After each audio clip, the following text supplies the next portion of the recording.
लाहौर में दूध और दही की कीमतें आवाम की पहुंच से बाहर हो गई हैं। शहरियों ने शिकवा किया कि दुकानदार मनमानी कीमतें वसूल कर रहे हैं। रिपोर्ट करेंगे मोहम्मद तैमूर।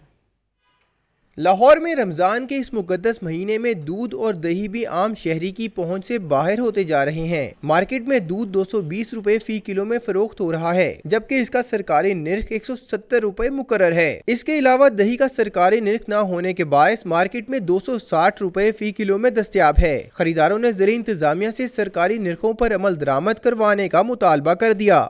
आम मार्केट में 220 रुपये लीटर है और दही 260 रुपये लीटर है, और वो ऐसे तोल दे जैसे वो सोना तोल रहे हैं। गरीब आदमी नहीं खा सकता दही दूध, तो रुपये किलो होंगे तो 50 रुपये किलो दूध मन लेंदे रहे, 50 रुपये का मन दूध असं लेंदे रहे हैं। इस टाइम 50 रुपये का बाद दूध नहीं आ रहा। दही भाई 240 रुपये विकती गई है इस टाइम। माड़ा बंदे ने की खाना, कुछ ही नहीं खा सकता माड़ा बंदा।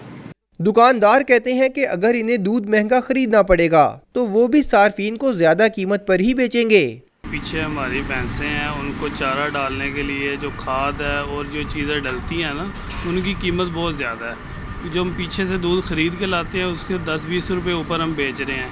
हमें सस्ता मिले तो हम खुद कस्टमर को सस्ता दें, हमें पीछे से महंगा मिल रहा है, हम खुद कैसे सस्ता दे सकते हैं कस्टमर को। रमजान के महीने में बुनियादी अशिया की बढ़ती हुई कीमतें अवाम पर इजाफी बोझ डाल रही हैं। शहरियों ने ज़िला इंतजामिया से मुतालबा किया है कि सरकारी निर्खों पर फौरी अमल दरामद करवाया जाए। कैमरामैन फारूक अहमद के साथ मोहम्मद तैमूर, डॉन न्यूज़, लाहौर।